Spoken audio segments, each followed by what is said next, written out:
রাজনৈতিক দাপট আর প্রশাসনিক যোগসাজশে কিভাবে সাধারণ মানুষের জমি লুট হয় তার জ্বলন্ত উদাহরণ এখন প্রতাপগড় মণ্ডলের অন্তর্গত আড়ালিয়ার রাজেশ শাহ তার অসুস্থ মা মিনতি রানী সাহা। রাজেশ সাহা কিডনির রোগে আক্রান্ত।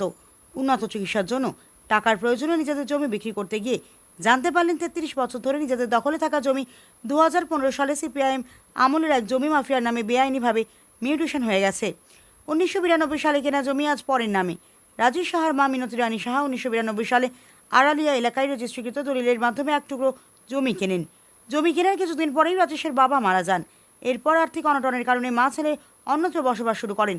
অভাবের তাড়নায় দীর্ঘদিন জমিটির মিউটেশন করানো সম্ভব হয়নি।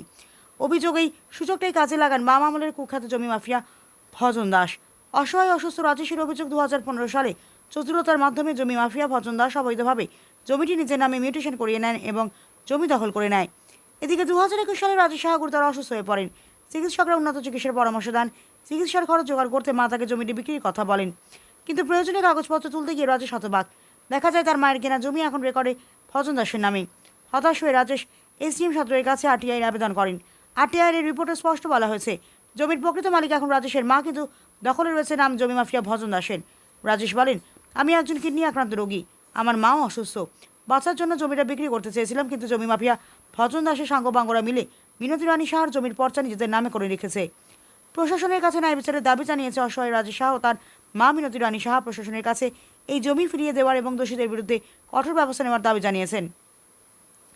এদিকে মঙ্গলবার বিষয়টি সুরার জন্য অসুস্থ রাজেশ সাহা এলাকার অভিভাবকদের নিয়ে নিজের মায়ের নামের জায়গাটি পর্যবেক্ষণ করতে গেলে উত্তপ্ত জমি মাফিয়া ভজন দাস এবং সাঙ্গপাঙ্গরা মিলে আক্রমণ চালায়। তাদের গুরুতর অভাবে আক্রান্ত হয়েছেন কিডনি রোগে আক্রান্ত রাজেশ সাহা। এ বিষয়ে তিনি প্রশাসনেরও দ্বারস্থ হয়েছেন। অসহায় রাজেশ সাহা রাজ্যের মুখ্যমন্ত্রীর দৃষ্টি আকর্ষণ করেছেন এবং নিজের মায়ের নামের একমাত্র সম্বলটুকু ফিরে পাওয়ার আর্জি জানিয়েছেন।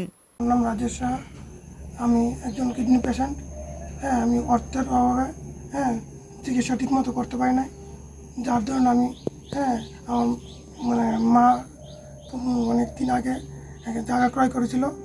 ওই জায়গাটা ভাবছি বিক্রি করে আমি ট্রিটমেন্টের জন্য ডাক্তার বলেছে 3 মাস পর পর আমাকে চেন্নাই দিয়ে চেক আপ করার জন্য।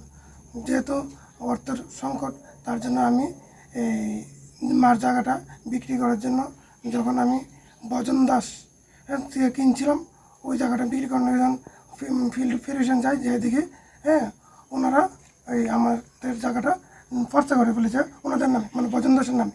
তো আমি তখন তাৎক্ষণিক প্রশাসনের দ্বারস্থ হলাম, হয়ে আমি আরটিআই করলাম এবং 95 করলাম। ডিএম পর্যন্ত আমাকে লিখে দিয়েছে যে জায়গা তোমাদের।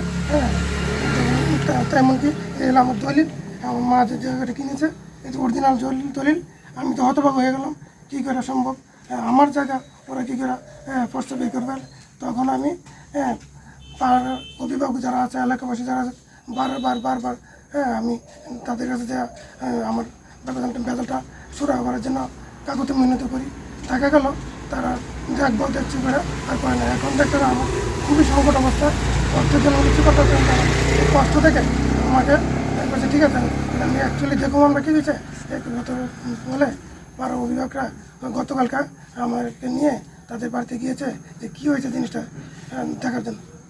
যাওয়ার পরে তারা কী করলো, কথা তো শুনলেই না, বরং তারা দাও লাঠি ছোড়া নিয়ে আমাদেরকে প্রাণ নাশ করা অতর্কিত হামলা শুরু করলো।